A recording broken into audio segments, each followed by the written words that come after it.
Okay, hi, this is Nick Veach. I'm going to try a new format today. I'm going to call this, what am I going to call this? I'm going to check the list here. I'm going to call it Counterpoint. Anyway, what it consists of basically is just me kind of countering whatever I see in various YouTube videos. Today's one is a debate regarding should we limit free speech for Nazis. My feeling on this, of course, is that we should not limit free speech for Nazis because if you have the courage of your convictions, why would you be afraid of debating Nazis? I mean, either you believe in what you believe or you do not. Either you have the intelligent arguments which you're required to counter these your opponents, or you do not. If you're really as intelligent as you pretend to be, as you aspire to be, as you think you are, then why would you not just freely debate people in in an open forum? What's there to be afraid of? Nothing. Absolutely nothing. Zero. In fact, what you're going to do is you're going to overpower people like this, and you're going to show by example how to debate people like this in other forums as well. So, I mean, so why would you shrink at why would you recoil at the opportunity to do this? It's absurd. So what it really shows when people are opposed to free speech for Nazis is that they have no courage and no confidence in their arguments. What they're basically saying is that they're incompetent idiots and they're afraid. Right. So the rational response should be, well, I'll up my game. I'll get better at what I'm doing. I'll be a better debater, a better speaker. I'll be more fluent. I'll be more edgy. I'll be more sharp. I'll work on my comedic skills and all the rest of it. My timing, and be able to predict what people are going to say before they say it. I tend to be able to think, be able to foresee what they're going to say way in advance of what they're going to say, so I can head them off at the pass. All the other kind of techniques which are part and parcel of public speaking. You just have to acquire them. That's the way to do this, in my opinion. Anyway, okay, let's get into this debate. Okay, this debate is about limiting free speech for Nazis, as I mentioned before, and it features Professors Laura Kipnis, Angus Johnson, and author Brendan O'Neill. Let's just get right into it. This first person speaking is Brendan O'Neill. He's kind of the modern-day George Orwell of the UK, minus the fighting experience in Catalonia, Spain. More time before we go out for questions. So, Brendan. Yeah, I want to defend free speech for Nazis. Because the idea that you can have free speech but not for Nazis is such a profound contradiction in terms. That's not free speech, that's licensed speech. That's speech that you are licensed, that is speech you are licensed to enjoy so long as you are not a Nazi. That's not freedom of speech, that's the end. That is the end of freedom of speech. The second you push someone outside of freedom of speech, that's the end of freedom of speech. I have to be really, really honest here. Yeah, obviously, because I mean, once you ban people from speaking, the whole movement just goes underground. You strengthen people because they don't have to face an opposition. What you want is exactly the opposite. You want people out there in public losing arguments, right? If your arguments are better than theirs, they will lose. This is obvious. So why are you afraid of them? Because you know that you're going to lose in debate against them. Why is that? Because you're incompetent. You're not some social justice warrior. You're some social justice coward. I'm disappointed to hear someone who has been sucked into the Kafkaesque censorship of modern-day campus make the... Yeah, it is Kafkaesque, that's for sure. And of course, why do they acquiesce in this kind of complete nonsense? It's because, basically, my way of looking at it is they're basically white-collar backstabbing bitches, as I used to call them back when I was living in a college town. They don't stand up for anything. They don't really know anything. They don't really have any life experience. A lot of these people, they just go from school, public school, to university, to grad school, to being professors. They don't really know anything. They never lived anywhere. I mean, I grew up in 6 countries in a dozen neighborhoods, 3 continents. I've been living in country number 7 for 30 years. I have some life experience. I've had people try to kill me, rape me, rob me, etc., etc., etc., right? I can go on to my family life was a fucking shambles. So I have some life experience, but these bozos don't. So they haven't really had their ideas ever tested on anything. They've never really been motivated to really learn anything in any really deep way because their life is just too easy, right? And so they can't really push back on anything. That's part of the reason why. Because again, they don't have the courage of their convictions. Case for silencing certain voices, and there are 2 basic reasons why you have to have free speech for Nazis. The first is, if you argue for any kind of speech control, the idea that it will just be limited to people you don't like is crazy.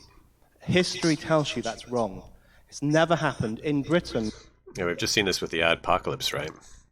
With people being banned. One guy had I think it was a Nature channel, and I don't know what the keywords were that came up, but he was banned from the ad. Right, and when I mentioned the adpocalypse, so I'm referring to the Carlos Maza. He advertised himself as a gay wonk, as being very out and very whatever, and then because he was mocked for doing this by Steven Crowder. He then started up this campaign to ban Crowder, but by virtue of banning Crowder, a bunch of other people got caught up in it. And then, of course, there's always the corporate thing, which is, the corporations really want to shut down small producers because they're competition. I mean, by corporations, I mean NBC, CBS, even YouTube itself was now producing its own material. They begin to see people like me as the enemy. They want an excuse to shut us down. But even if we ignore that aspect, we just look at the free speech thing, and a kind of a pure free speech thing. There's a Nature guy got shut down. There's some historian got shut down. He was banned as well because he was referring to Nazis. Well, of course he was referring to Nazis. He's an historian, for Christ's sake. How could you not talk about Nazi Germany if you're just a run-of-the-mill historian? It's crazy. So foolish. So short-sighted. In the 1930s, there were lots of very positive, inspiring working-class uprisings against fascists, and some on the left, some ill-informed people on the left asked the government to pass public order legislation to prevent fascists from gathering in public. And the government said, yes, okay, we'll do that. Guess who it was used against? Time and again, this public order legislation. It was used against the left. It was used against communists. It was used against socialists, whose marches were banned, whose gatherings were banned. You are signing your own death warrant when you support censorship of anybody. And that's such a grave folly. The second reason you should support free speech for Nazis is because the only way, and this is a cliche, but it's a cliche because it's true, the only way to challenge prejudice is to confront it head-on in the public realm and destroy it with argument and reason. Yeah, exactly. I mean, again, either you have a good argument or you don't. And if you do, then beat your opponents over the head with it. I mean, what the fuck? How can you ban people if it's so easy to destroy their arguments? Well, prove it. Do it. It should be easy. It is easy. I'm sure I can do it. Why the fuck can't you? If you're a social justice warrior. Actually, let me add to that. I mean, I'm way out of practice from, with debate. I used to debate people all the time back when I was a teenager, in my early 20s, but I haven't done that in decades. It's been like 30 years, basically. So I'm way rusty, right? So if I was to debate anybody on almost any subject right now in a public forum, I'm sure I'd get my ass kicked. Okay, so what? So would I then want them to be banned? Would I, this is not fair, and they hurt my feelings, and they crushed me, my spirit. I no longer have any hope. I mean, come on, what the devil? What the devil? I don't want to drop the F-bomb all the time, but I mean. So what do? It's like going to a job interview. Every time I went to a job interview back when I went to job interviews, which again is also decades earlier, I would blow the first one. Every time I would have no idea what kind of questions they would ask me. I would be just completely flummoxed. I'm a complete jackass of myself. I'd come home, regroup, get ready, be prepared, go back to the second job interview, and I'd freaking ace it, right? It's that simple. You go out, you look stupid, you are stupid. I'll be stupid. Then you go back, you regroup, you get ready, and then you prevail on the second round. That's what you do. You don't call for people being banned. It's just ridiculous. Anyway, I mean, their incapacity for gallant conduct is just going to destroy the institution. I mean, my first encounter with academics, it was just such contempt.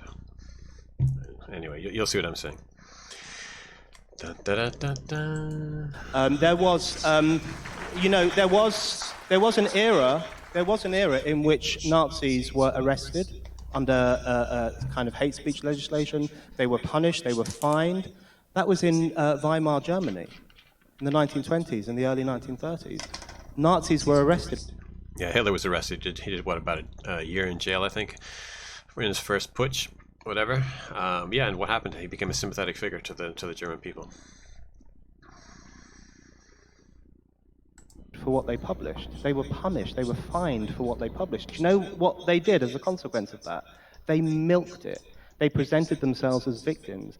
They won more support among the public and among the racist sections of the public by presenting themselves as the victims of authority. If you censor Nazis, you help Nazis. That's what history tells us. Thank you, Brendan. Laura. And here we go with the academic defense. We're proactively responding to the needs of the students. No, you're not. You're acquiescing and you're bending over backwards and taking it in the backside because you're too fucking gutless to do anything. Because they're the customers and you're basically, hoping they're going to keep patronizing your store. It's basically what the university is for these bozos. It's like it's a general store. Well, what would you like? You're not satisfied with the product? Sorry. You want a refund? The boss isn't here. But he'll be back later. I'll let him know. These people. Well, I'll just respond briefly to that. I mean, I understand all the points that you're making because I could make them myself. Yeah, you could, but you won't. But you're speaking at a very abstract level about... No, he just gave you a couple of examples. He talked about how the Nazis people were arrested in the Weimar Republic and also in the UK. He gave you two very specific examples, sweetheart.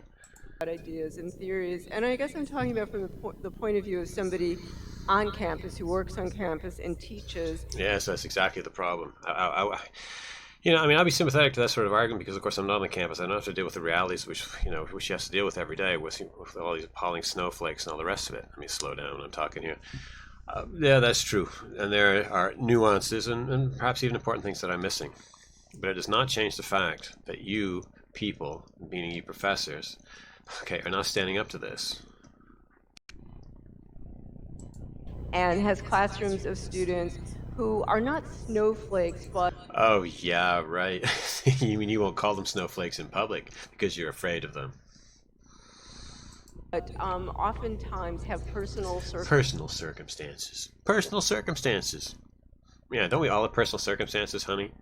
Circumstances that lead them to feel endangered by political circumstances or by threatening language or... Yeah, exactly. They feel endangered by political circumstances on a campus? What the hell are you talking about? What political circumstances on a campus? There are no political circumstances on a campus other than the left-wing authoritarianism which clowns like you espouse. You are the threat. You are the danger. Threatening language. That's the definition of a snowflake. Sticks and stones may break my bones, but words will never harm me. Threatening language. You're afraid of words. Ban them all. This is exactly what it is to be a snowflake, for God's sakes, woman. You are advocating the snowflake position. The first generation to go to school, people of color. First generation to go to school. Oh, break my heart. The first generation of people who go to school often outperform their peers because they have a real impetus because of that status anxiety which they have. That makes them work all the harder. People of color go to college? What? Well, college is a total safe space for everybody. People of color. I mean, not to mention which people of color. Because Asians are being discriminated against. East Indians are being discriminated against, right? And African Americans who are actually from Africa, from Nigeria or from South Africa or whatever else, they tend to outperform, quote unquote, African Americans from the United States. Why is that? They're probably the first generation from their family to go to school. They're people of color, whatever that means, right? Yet they outperform, Americans of color who were born in the United States. So this is just total nonsense. It's just these vague generalizations. She accused this dude of not being specific and talking in theory. And then what the hell is this? This is exactly the same thing she's accusing him of, which is exactly the playbook of the left. They accuse you of whatever they're going to do. She does it right there. She accuses him of being vague and talking about theory. And what does she do? She talks in theory and in these vague generalizations. Right? She doesn't list a single, if I remember correctly, she's not going to go on to list a single specific example, a case of one person doing this or that or whatever. You'll see. Unbelievable. I mean, the classes I teach, you have one or two students of color facing a room full of white kids. Oh my God. White kids, they're so threatening. I mean, everybody associates white kids with violence. What the hell are you talking about, ladies? These are college kids. College students associated with violence? Nobody associates college students with violence. They're all associated with being totally nerdy, getting drunk and fumbling around trying to get laid. Violence? What? And I mean, those are real circumstances, and I'm faced with real... Those are real circumstances faced by real people. People. So I guess that's partly what the experience that I'm speaking from. That's not your experience.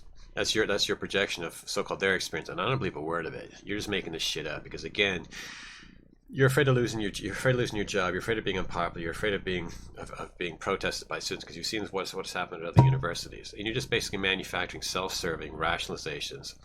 Okay, so that you can sound like an intellectual, like an academic, while at the same time not have to change an iota of your behavior. Okay, it's a farce. Okay, it's completely dishonest. But at the ideal level, I applaud what you're saying. Yeah, the ideal level. In other words, if I didn't have any pressure, if I didn't have to actually stand up for my values, if I had values, and I don't even know if she does. If you didn't have to stand up for your values, then you would stand up for your values. That's basically what you're saying. If I didn't need to have the courage of my convictions, then I would have the courage of my convictions. This is rubbish. This is nonsense. At the reality level, which is where I live. The reality level, which is where I live. You're real on a campus. That's reality. I mean, I know what she means. She's like saying, "Well, look, you're a journalist, and I'm, I have to actually deal with these schmucks." But why don't you just phrase it properly? You're dealing with these overgrown children that don't want to, not only can't fend for themselves, but don't want to learn how to fend for themselves, and you're aiding and abetting their incompetence. I think it's more complicated than that. And yeah, and we all know what the complication is. Your lack of courage, your lack of conviction, and the fact that you're afraid of being fired, and the fact that you're spineless. I think you can, I guess it's easy to come up with a pronouncement. Yeah, it sure is, because I don't face the prospect of being fired. You do, so that's why you don't. I guess is what I would say to that. Yeah, nothing. A flat load of gibberish. Okay, this nice guy's a bit of a motor mouth, kind of like me, but let's see how it goes. Just want to say two things about freedom of speech. One is that I think this question of, does free speech and free debate work to defeat fascists and that kind of thing? I think that's an empirical question. An empirical question? What the hell is that supposed to mean? A hypothetical and and I don't think it's sufficient to say that in the Weimar Republic they... Whoa. You mean you're not even going to deal with the issue? Wait, so you're already saying defeat? You can't defeat people in an objective, in a debate? Why not? You're a professor, you're an academic, you've got all day long to deal with the ideas and bounce ideas off the faculty members and to prepare for this. You don't exactly have a busy schedule. You should be able to defeat anybody in a debate. I mean, it's your forte. You're a motor mouth like me. They persecuted Nazis, and then there were Nazis, and so therefore you have to have free speech for Nazis. I think we need to look at it in a little bit more complexity. I mean, we're going to obfuscate and redirect the issue somewhere else. Yeah, look at the man. Look at her. She's like totally like, oh, he's got something cool to say. Whoa, he's got a better escape route than me. Woohoo! I think one of the things that I would look at is the question of whether the tactics of Antifa are working, right? Yeah, exactly. There you go. This is why this violence. Exactly. Again, he's admitting total incompetence with the issue. Why in the fuck would you bring in Antifa? Okay, basically today's version of the KKK. They got the KKKs. They cover the faces with a covering. Cover the faces with a covering, with a shawl or a balaclava or whatever you want, right? They hate free speech. They're pro-violence. They basically come out in mobs. They got no speaking skills. They're bullies. It's a new KKK, for God's sakes. And of course, as you can tell, by the fact that they're beloved of the Democrat Party, right? But again, why do you need violence to defeat an argument? You're not stupid. You're not an idiot. I mean, seriously. I mean, this guy's a motor mouth. He's waving the white flag. I don't get why. You should be way better at this than me, for God's sakes, man.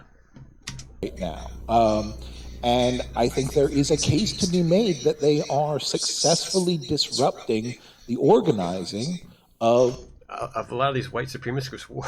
There's a lot of these white supremacist groups. What country are you living in, pal? What? There's a load of white supremacist groups. Are you nuts? a lot of these white supremacist groups That don't exist. It's just fictions of your imagination. the white supremacists are having a hard time getting together, and one of the things that they need to be gathering in public spaces so that the Nazi curious among us can connect up with them in real space. They can meet up people in real space. You can meet anywhere: a grocery store, a coffee shop, a bar, a park. All you gotta do is organize over the internet, you moron. You know this perfectly well. In face to face, and if we make it harder for them to do You're not making it harder for them to do that whatsoever. That's complete nonsense. that, then it is harder for them to recruit. Absolute rubbish. Again, he's deflecting again. First, she's like saying, "Well, my students, and they're not snowflakes. Of course, they are snowflakes. It's really out of my hands." So what she really means is, "I'm afraid of being fired." And here you have this clown with defense number 2, so to speak, which is, "Well, let's use violence because we're right, and it's obvious that we're right. It's so obvious that we're right that we can't make the argument that we're right. We can't actually persuade these people by engaging them in debate." Right? No, we can't do that because we're obviously too incompetent. Therefore, we must go to violence. Now, is that worth it? Does that mean that we shouldn't do it? Well, that comes back to the second thing that I wanted to say, is that when we're talking about free speech and protecting free speech, we need to be very, very clear on what we mean. Because Milo Yiannopoulos... Oh my God, Milo is so frightening. He's terrifying. A short-sighted Jewish gay dude with a black husband. Yeah, right. He's a white supremacist. You moron. You know perfectly well he's not. This is what I mean. It's a total deflection.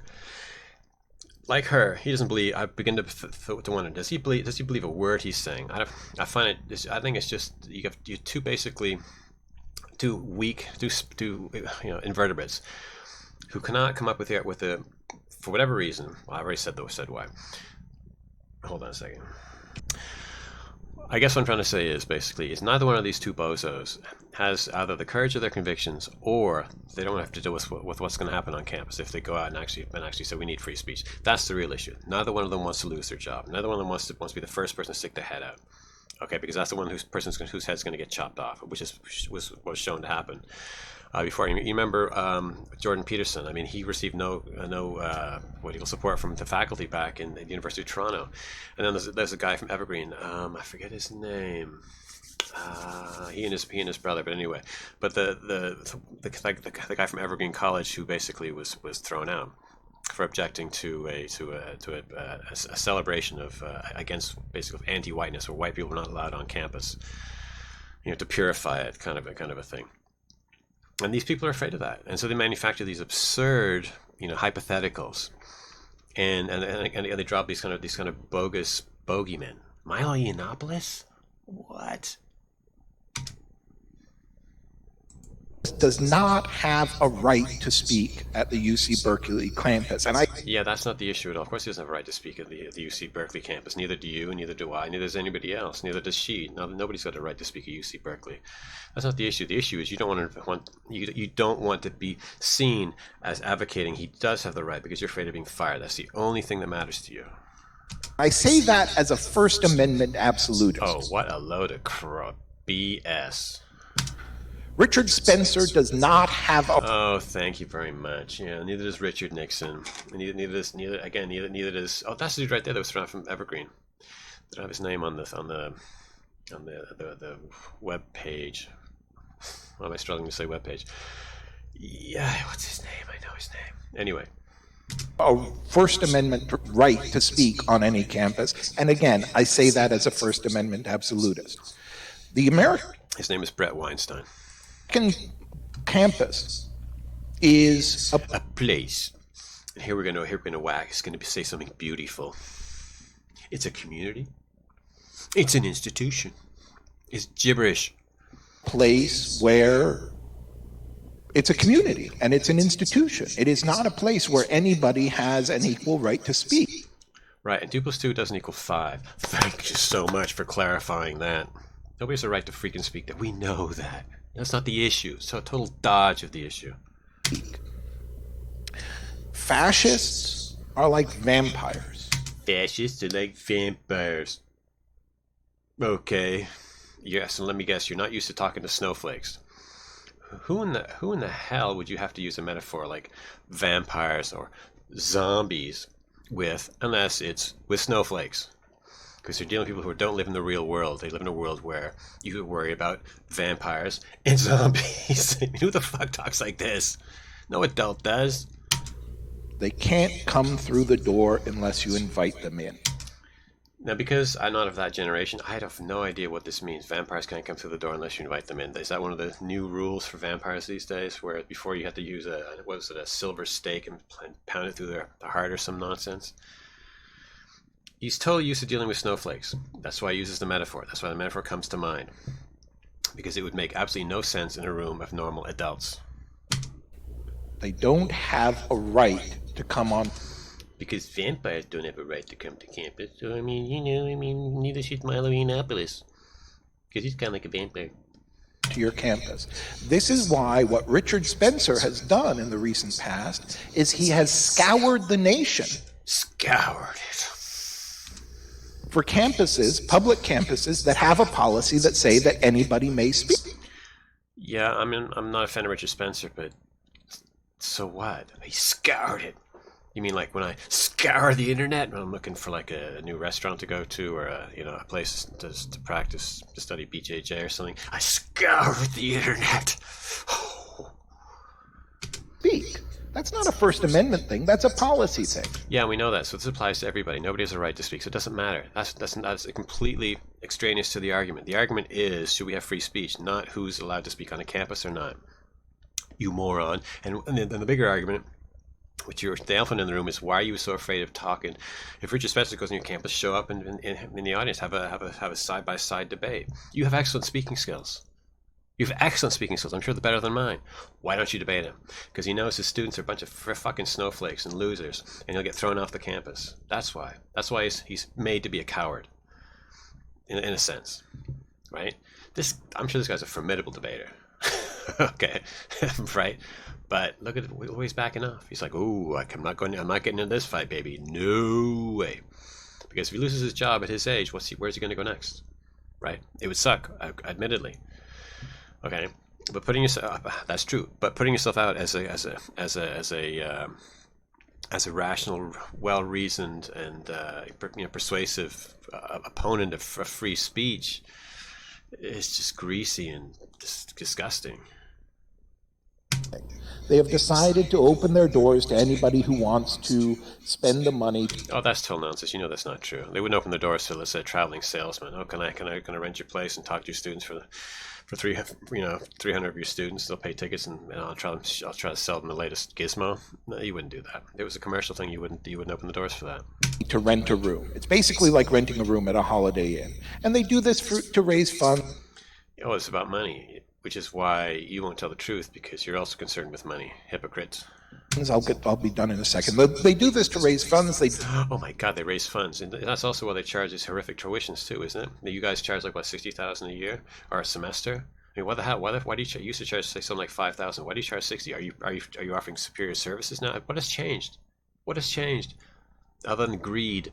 And it's not you getting greedy, because as I understand it, some professors who are being paid more. It's the administration is expanding this massive expansion of hiring. Do it to be of administrators, fellow administrators. Nice to people in the community who might not have a place for the knitting club to meet. And so what Richard Spencer does... Oh, that's so reasonable. Gosh. ...is he engages with this policy in a parasitical way. Oh, you mean he uses it? You mean like the way I use the internet in a parasitical way? Or I go to Costco and I shop there in a parasitical way? I mean, it's just stupid. What campuses? Again, I've no sympathy with fascism in any way, shape, or form. But this is the lousiest, worst, weakest, dumbest way to make an argument. It is so transparent that you're full of shit. They're doing in many cases. But you're struggling so hard to spin on Milo Yiannopoulos. You're talking to the internet. Well, no, he's not. He's talking to students on this campus. He doesn't give a fuck what the internet thinks. Is they are changing that policy. Because the internet's not paying his bills. Texas A&M did it. Richard Spencer wanted to come, and they said, okay, well, we're going to close our open door policy. Nothing to Because they're gutless wonders too, if I understand what you just said correctly. do with the First Amendment. It has everything to do with the First Amendment, but it has even more to do with the fact that you're afraid of your own students. I'm sorry I'm beating a dead horse, but His First Amendment rights weren't violated. of course they were. But if you look at the media coverage and the public debate around all these fascists on campus, Milo Yiannopoulos is a fascist. Give me a break. you will see it framed in a very unsophisticated way. Oh, yeah. Not nearly as sophisticated as your metaphor about, fascists, they're like vampires. They can't get in unless you open the door. As if what were in play was the First Amendment, and that is very frequently not the case. Thank you, Angus. Yeah, I think I don't understand what's wrong with having principles, especially on. You know exactly what's going on with it. I would not debate this way. I know exactly. You can't possibly believe what you're just saying. You know exactly what's going on. He doesn't have any principles because he's selling out. He doesn't want to lose his job. He's middle-aged. It's hard to get a job and doing what he wants to do, and he's hoping to weather the storm, and that this politically correct bullshit will end, and that he's just playing. Presumably, he's playing the long game. If I take the if I try to be sympathetic to their situation, they're playing the long game. They're saying right now there's this rise in imbecility and lunacy, and it will dip, and then things will go back to normal, and I will still be here. I don't want to be a sacrificial lamb and open my yap and get in trouble for nothing, for no good reason, and have my career destroyed. That's what they're thinking, I presume. I don't think it's not that I think they're bad people. I just think they're gutless wonders, which is kind of bad. Freedom of speech. You should have principles on freedom of speech. Yeah, but they can't afford them. Also, there isn't this neat divide between principles and practical. Well, I think everybody in the room knows what's going on by now. Everyday life. They inform each other. Thanks. And that's the example I gave of in Britain, where we have public order legislation that can ban them up. You're not getting it. Who are you debating? You're not debating them anymore. Are you talking to them? You already made this argument. Make a fresh one. You're better than this. And that came in as a consequence of the refusal of the left to defend free speech and freedom of association. This is one of the reasons why I have a hard time watching people debate. They always miss all these openings for arguments, which I see. For Nazis. These have consequences. If you give up your principles, it has devastating consequences in everyday life. Thanks. They already know that. I disagree with that. I think this is entirely about freedom of speech. I think You know it's not. that is the issue in relation to all of this stuff. I think freedom of speech is the foundation Agreed. of freedom. It's the freedom that makes everything else possible. It's the freedom, the right to vote, the right to association, the right to political organization. None of those make any sense or are even workable without freedom of speech, without the right to say what you want, to publish what you want, to distribute what you want. So the fact that there is a new left, or students, or society in general, that is increasingly uncomfortable with freedom of speech should concern us enormously. And in relation to Antifa poses as this kind of Yeah. I mean, Jesus, between the Antifa, the pro-Antifa position and the anti, vampire position. I mean, the guy's just talking complete nonsense. It's kind of like watching public television. You know these people aren't that stupid because you see personalities on public television and on the BBC too, and they dumb everything down for the audience. But when you see them like in a regular show, they often seem to be a lot smarter. You're like, huh? It's the same thing. This guy's talking like a complete moron. He's not that stupid, and neither is she. They just have to be that way in public because of all the snowflakes. radical lefty kind of, like the international brigades that went off to fight the fascists in Spain. Do me a favor. The Antifa is a This is good. bourgeois, censorious, shrill,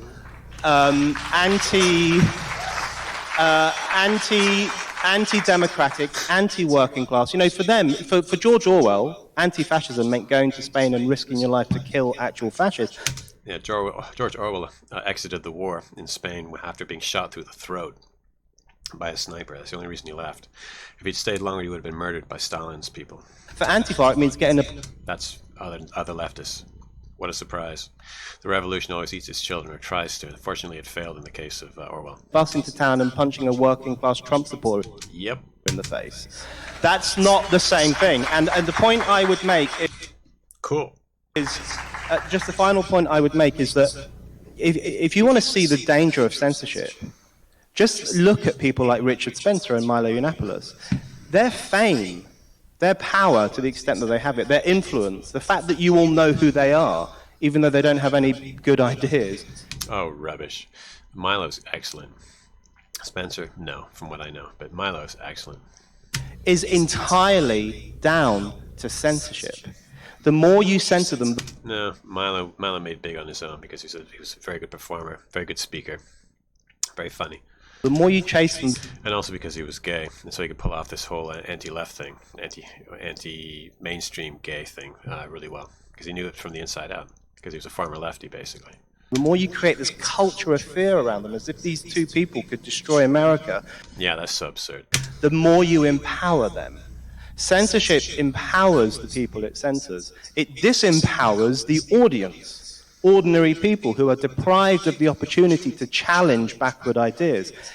So you really have to wonder if he's just basically he wants to have the opportunity to speak on other campuses, but he knows that if he insults these two phony baloney professors, and the word gets out, then he will be banned from speaking at other campuses because the faculty members at the other schools will be terrified of him.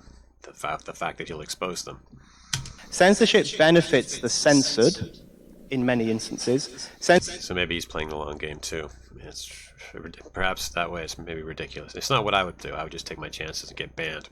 Censorship is a real blow to ordinary people who don't share these views and would quite like to hear and confront them. Censorship is a disaster in every single instance, whether it's being enforced by the government or bureaucrats at a university, whether it's formal or informal, whether it's state-led or, in the words of John Stuart Mill, the tyranny of wisdom.